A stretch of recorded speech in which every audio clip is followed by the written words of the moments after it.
Oke, halo semuanya. Jadi saya Aditya Ramadhani Pamungkas dari absen 1 kelas 108 akan menjelaskan terkait dampak sosial informatika.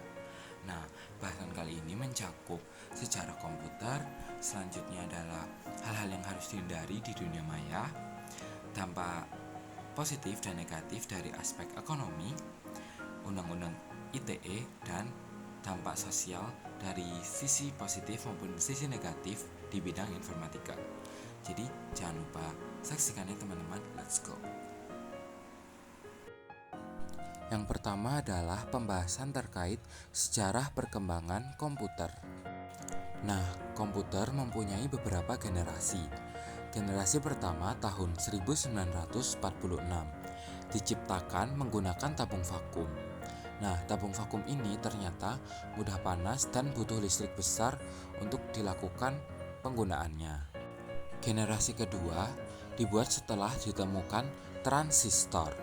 Sudah bisa digunakan untuk keperluan bisnis. Selanjutnya adalah komputer generasi ketiga tahun 1958. Jack Gilby mengembangkan sirkuit terpadu atau IC.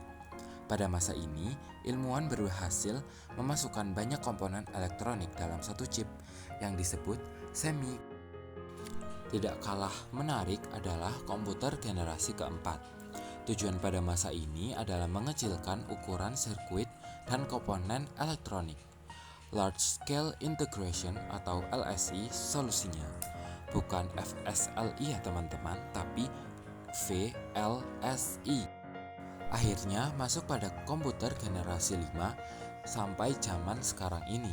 Lebih berkembang dari generasi 4, sudah ada layar laptop, CPU, keyboard, dan mouse.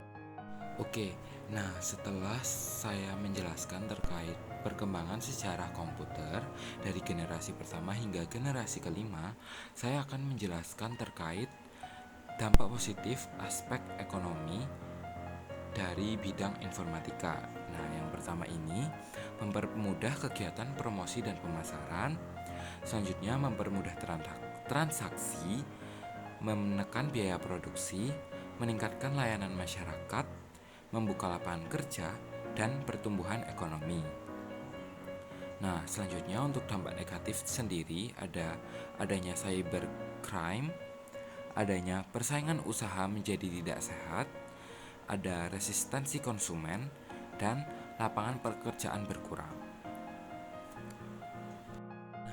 Selain itu, terkait materi ini terdapat aspek hukum produk TIK. Nah, aspek legal terkait dengan produk hukum TIK adalah hak pemerolehan informasi, privacy, data, properti atau hak milik, dan yang terakhir identity. Nah, landasan hukum ini dijelaskan pada Undang-Undang ITE nomor 11 tahun 2008 yang direvisi melalui Undang-Undang nomor 19 tahun 2016. UU ITE ini merupakan cyberclaw Indonesia karena memuatan dan secukupnya atau cakupannya luas serta membahas pengaturan di dunia maya. Selanjutnya, saya akan membahas hal-hal yang harus dihindari di sosial media atau dunia maya. Yang pertama, meluapkan kebencian pada orang lain. Kedua, pelanggaran susila. Yang ketiga, pemerasan dan pengancaman. Yang keempat, penyebaran berita hoaks. Yang kelima, hal yang bersifat penjudian. Dan yang terakhir, pencemaran nama baik.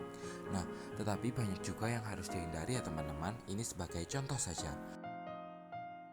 Nah, tadi saya sudah menjelaskan terkait hal yang harus dihindari di dalam dunia maya. Selanjutnya adalah informatika untuk masa depan.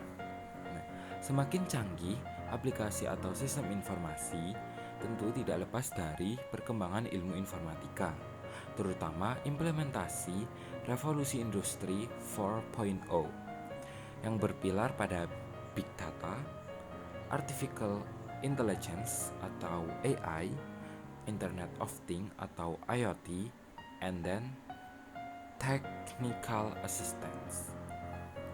Revolusi industri 4.0 memiliki pengaruh yang sangat besar bagi kehidupan manusia yang cenderung sangat cepat dan mengacak-acak pola tatanan lama. Dalam konsep Society 5.0, manusia tidak hanya dijadikan objek atau elemen pasif, tetapi berperan aktif sebagai subjek yang bekerja bersama sistem dalam mencapai tujuan. Jadi, interaksi antara mesin dan manusia masih tetap dilakukan. Oleh karena itu, untuk menghadapi revolusi Industri 4.0 dan Society 5.0, dibutuhkan sumber daya manusia yang unggul dalam menguasai ilmu informatika. Nah, karena itu, maka kita sebagai warga atau khalayak harus lebih bijak dan lebih baik dalam menghadapi informatika, khususnya di bidang sosial. Saya akan menjelaskan terkait dampak sosial bidang informatika dilihat dari sisi negatif dan sisi positif. Dari dampak negatif sendiri adalah merusak moral, penyebaran informasi hoaks, kecanduan dan kemampuan berkurang, cyberbullying, dan berkurang aktivitas sosial. Dampak positifnya, aktivitas keseharian lebih gampang, pendidikan e-learning, informasi yang didapatkan lebih cepat, hubungan bisa dilakukan dengan jarak jauh, dan memudahkan pemerintah memberi kebijakan. Untuk dampak-dampak lainnya, bisa kalian cek di website atau Google tertentu. Nah, itu dia tadi adalah penjelasan saya terkait dampak sosial informatika. Semoga dapat dipahami. Wassalamualaikum warahmatullahi wabarakatuh. Dadah.